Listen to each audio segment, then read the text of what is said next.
Well, let's take that conversation further. Activist and member of the Lotus Gardens, Atteridgeville and Saulsville Civic Association, Mr. Tshepo Mahlangu joins us here in studio for more. Mr. Mahlangu, good evening to you. Thank you so much for joining us and welcome to Newsfeed PM. Good evening and good evening to viewers at home. Thanks for having me, my lady.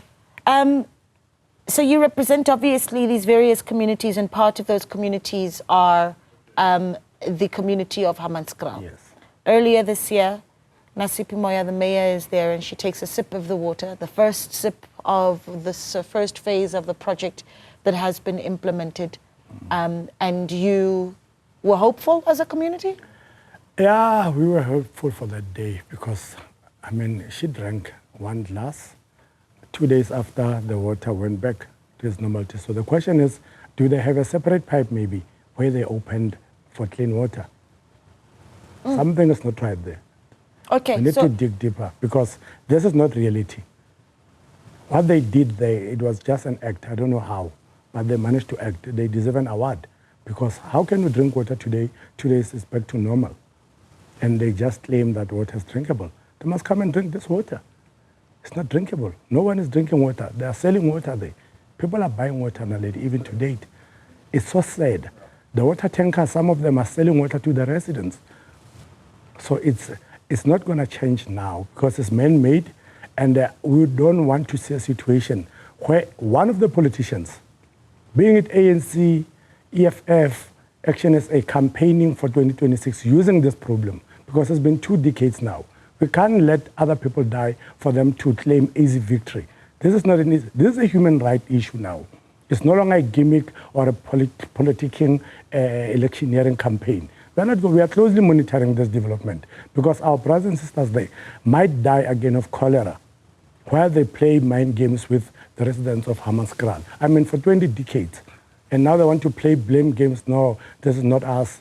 Who was there 20 years ago? Who is here now? I mean, the new administration, Dr Nasiphi went there. But the situation is still the same. So nobody, actually, all of them, they're just playing politics. But I'm blaming residents of Hammanskraal. Why are you blaming residents of Hammanskraal? They don't want to rise for their own issues. I don't know whether they've been intimidated by these politicians or what. They keep on voting the very same politicians to do the same thing. This is only campaign. I mean, I'm still waiting to see the day when they solve this problem.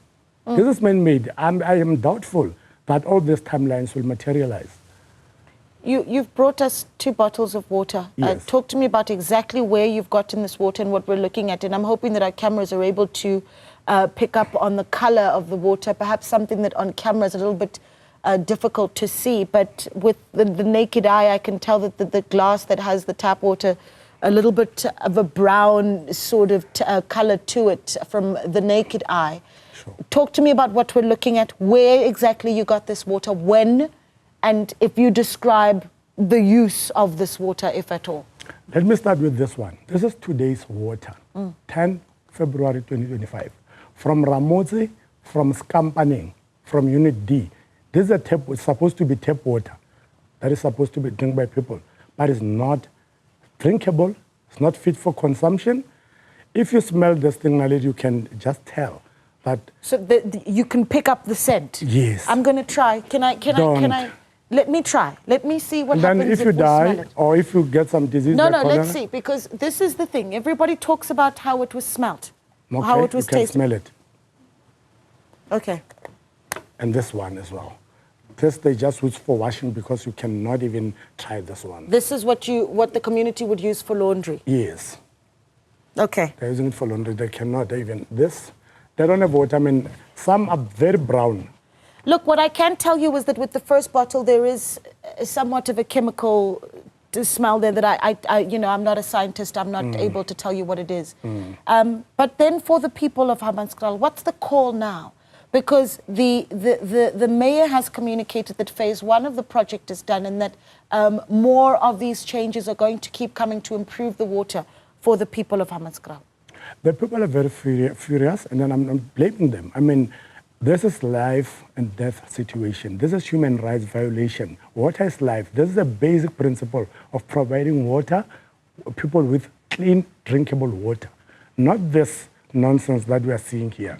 So what we are going to do now, lady, as an organization, we are going to engage with the mayor to reason with her. She must just be blunt and honest. I mean, she's not a scientist as well. She's human. She must just come clean. If this is not happening, it's not happening. But the national department as well needs to be blamed for this, because the mayor alone cannot be blamed. We need to go to the department in the national government to say, you promised 1, 2, 3, 4, 5 DBSA, there's money, the 450 million that was pledged for 3 years to fix this thing, but it's not yet fixable.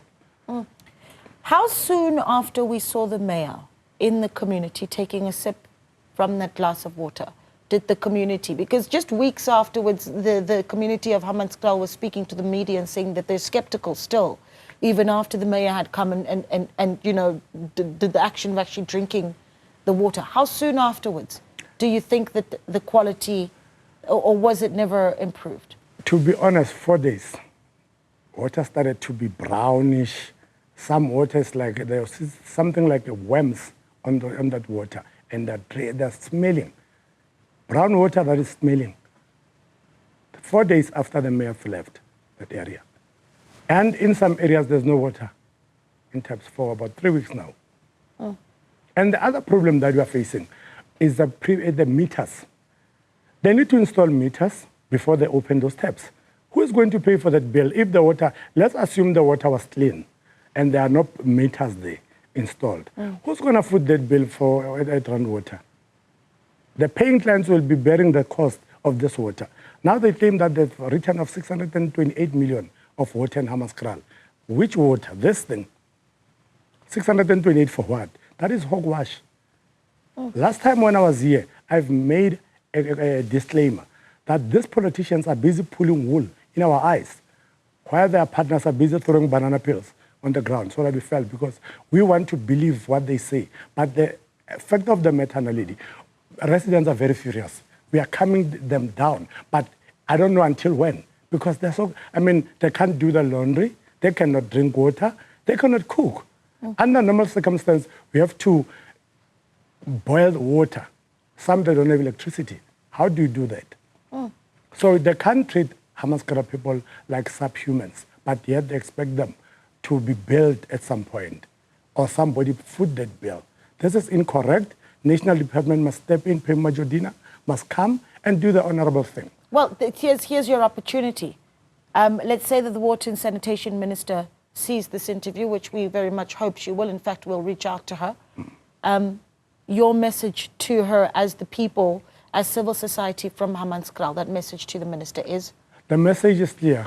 We need clean, drinkable water that is fit for consumption, and we don't want people of Hammanskraal to be billed until this mess is sorted. But this thing must be done tomorrow, not next year, not in March, tomorrow, Nalidi, because this water, as much as not drinkable, we might find another outbreak of cholera, of which they're going to now start pointing finger at Asia. So we are pleading with Minister to intervene tomorrow, because money is there. DBSA, 450 million is there. They can't say, no, we don't have money to do this. They do have money, but what are they doing with that money? We can't have a situation where money is spent, but we don't know on what. There's proof, there's evidence.